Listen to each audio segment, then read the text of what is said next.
బంగ్లాదేశ్ తో జరుగుతున్న రెండో టెస్ట్ లో భారత ఓపెనర్లు అదరగొట్టారు. ప్రపంచ టెస్ట్ క్రికెట్ లో అరుదైన రికార్డును సొంతం చేసుకున్నారు. వర్షం కారణంగా దాదాపు 2 రోజులు వృధాగా పోవడంతో బంగ్లాదేశ్ తొలి ఇన్నింగ్స్ 4వ రోజు ముగిసింది. తొలి ఇన్నింగ్స్ లో బంగ్లాదేశ్ 233 పరుగులకు ఆలౌట్ అయింది.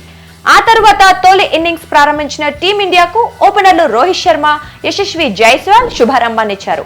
బంగ్లా బౌలర్లను ఉతికారేశారు.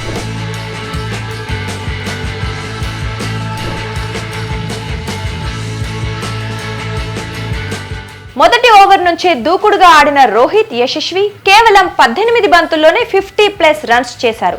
దీంతో 147 ఏళ్ల టెస్ట్ క్రికెట్ చరిత్రలో అత్యంత వేగవంతమైన హాఫ్ సెంచరీ సాధించిన జోడీగా టీమిండియా ఓపెనర్లు నిలిచారు.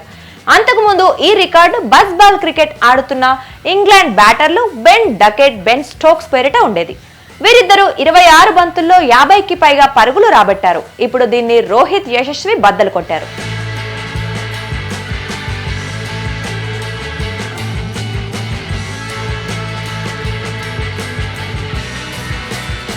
ఒకవైపు తన opening partner Rohit Sharma out అయినప్పటికీ యశస్వి మాత్రం జోరు తగ్గించలేదు. బౌండరీలతో విరుచుకుపడ్డాడు. ఈ క్రమంలో కేవలం 31 బంతుల్లోనే హాఫ్ సెంచరీ పూర్తి చేశాడు. టెస్టుల్లో భారత్ తరపున అత్యంత వేగంగా హాఫ్ సెంచరీ సాధించిన 4వ బ్యాటర్గా యశస్వి నిలిచాడు. రిషబ్ పంత్, కపిల్ దేవ్, శార్దుల్ ఠాకూర్ యశస్వి కంటే ముందున్నారు.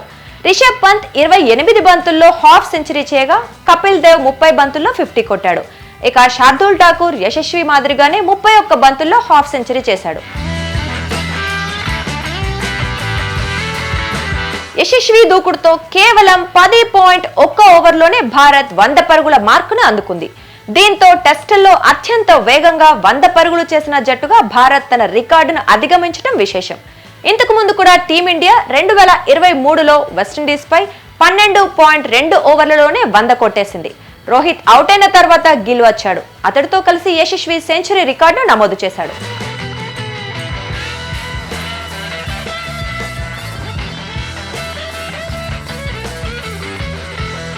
యశస్వి జైస్వాల్ 51 బంతుల్లో 72 పరుగులు చేసి అవుట్ అయిన తరువాత గిల్ 39 రన్స్ చేసి వెనుతిరిగాడు.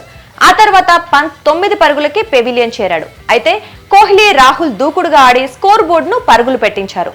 రాహుల్ 43 బంతుల్లో 68 పరుగులు చేయగా కోహ్లీ 35 బంతుల్లో 47 రన్స్ చేశాడు.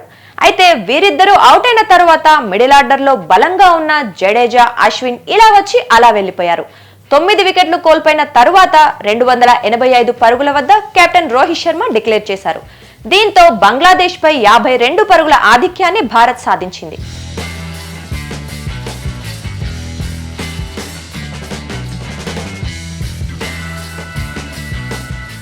అనంతరం బంగ్లాదేశ్ రెండో ఇన్నింగ్స్ ప్రారంభించింది. 4వ రోజు ఆట ముగిసే సమయానికి బంగ్లాదేశ్ రెండో ఇన్నింగ్స్ లో 2 వికెట్లు కోల్పోయి 26 పరుగులు చేసింది. ఓపెనర్ జాకిర్ హసన్ తో పాటు 3వ స్థానంలో వచ్చిన హసన్ మహ్మద్ ను అశ్విన్ అవుట్ చేశాడు.